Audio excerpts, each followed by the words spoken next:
বন্ধুরা দেখো, আমি ব্রোকলি ছোট ছোট টুকরো করে কেটে নিয়েছি। যেহেতু আজকের রেসিপিটা হবে ব্রোকলি ভাজি, সঙ্গে থাকছে দুইটা ডিম।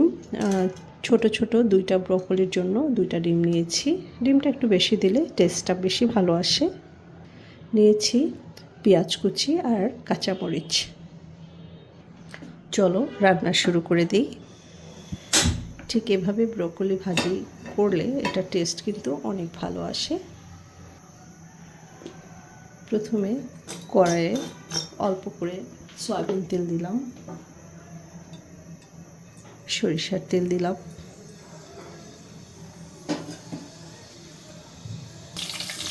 তেলটা গরম হওয়ার পরে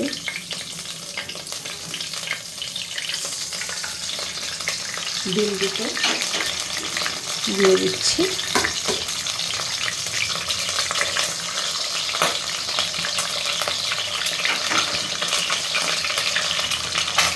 শুধুমাত্র ডিমের জন্য লবণ দিলাম,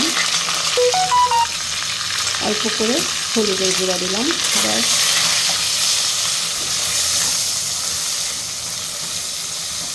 ডিমটা তেলের মধ্যে ভেজে নিচ্ছি।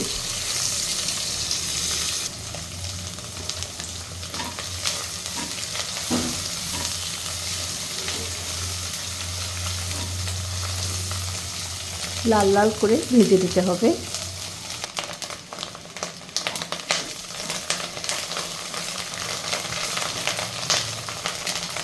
দেখো, এরকম লাল লাল করে ভাজার পরে ডিমটা আমি তুলে দিচ্ছি।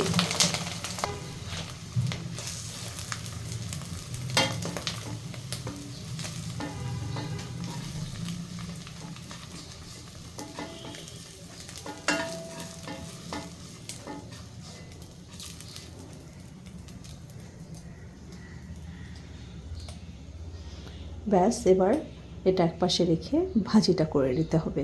ডিম ভাজিটা যত সুন্দর হবে, ব্রোকলি ভাজিটা খেতেও কিন্তু তত ভালো লাগবে। এবার আমি পেঁয়াজ আর কাঁচামরিচ কুচিগুলো দিয়ে দিলাম। ব্রোকলির জন্য আবারও অল্প করে সয়াবিন তেল দিয়ে দিলাম। পেঁয়াজ একদম লাল লাল করে ভাজার দরকার নাই, এরকম আধা ভাজা, মানে সাদা সাদা থাকতেই আমাদেরকে ব্রোকলি অ্যাড করে দিতে হবে।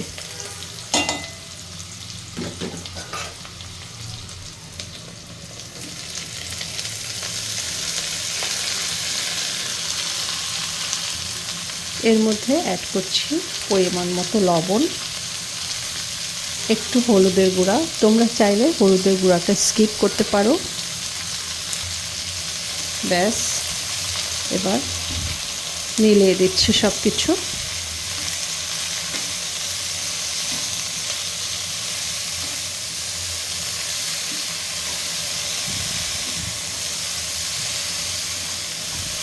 বন্ধুরা, ফার্স্ট টাইম যারা আমার চ্যানেলটাতে জয়েন করেছো, রেসিপিটা ভালো লাগলে অবশ্যই সাবস্ক্রাইব করবা আর কমেন্ট করতেও কিন্তু ভুলবা না। একটা জিনিস দেখিয়ে দিচ্ছি, এই যে গোল গোল যে অংশগুলো দেখতে পাচ্ছ, এগুলো কিন্তু ব্রোকলির ডাটা, মানে ভেতরের যে শ্বাসটা থাকে, অবশ্যই এটা দেবে। এটা কিন্তু খেতে খুবই মজা লাগে।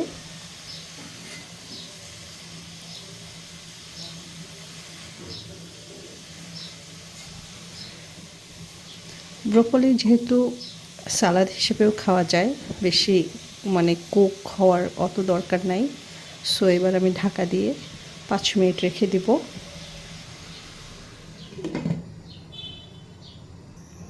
ফিরে এলাম 5 মিনিট পর।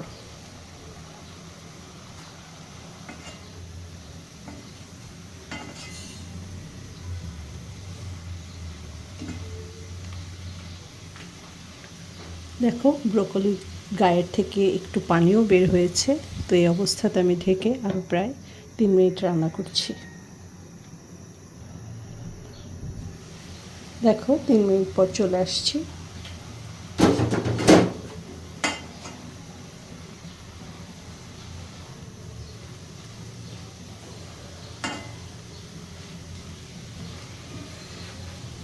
এ পর্যায়ে আমি কিন্তু ভেজে রাখা ডিমটা অ্যাড করব।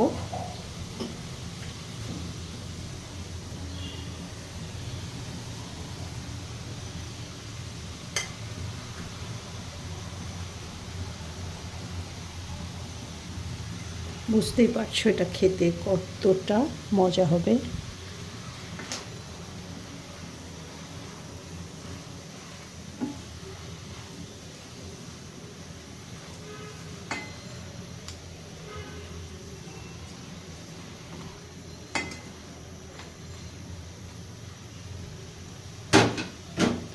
ঢাকার দরকার নাই, এই অবস্থাতেই তুমি ভাজিটা মানে বাকিটুকু ভেজে নেবা।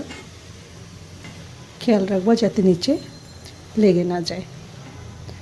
প্রথমে 10 মিনিট ঢেকে ভাজি করলে কিন্তু ব্রকলিটা ভাজা হয়ে যাবে, সিদ্ধ হয়ে যাবে। যেহেতু ডিমটাও ভাজা আছে, তাই এখন তুমি আর 4 মিনিটের মতো চুলোর উপরে রেখে এটা ভেজে নাও। তারপরে নামিয়ে ফেললেই ব্রকলি ভাজিটা হয়ে যাবে। সো দেখো 3 মিনিট হয়ে গেছে, আরও 2 মিনিট চুলার উপরে এভাবে খোলা অবস্থাতেই রান্না করব। তো একটা জিনিস দেখাই, পেঁয়াজটা কিন্তু দেখো কাঁচা কাঁচাই আছে, দেখছো? সো প্রথমে তেলের মধ্যে পেঁয়াজ বেশি ভাজা যাবে না, এরকম থাকতে হবে। ডিমটাও কিন্তু খুব ভালো করে ভেজে নিবা।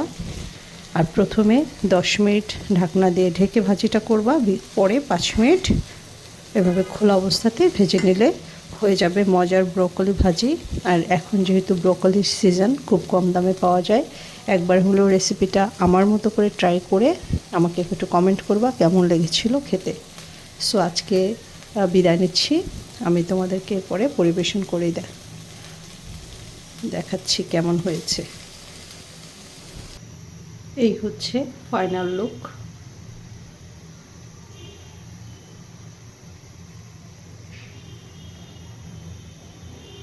সো আজকে বিদায় নিচ্ছি, টাটা।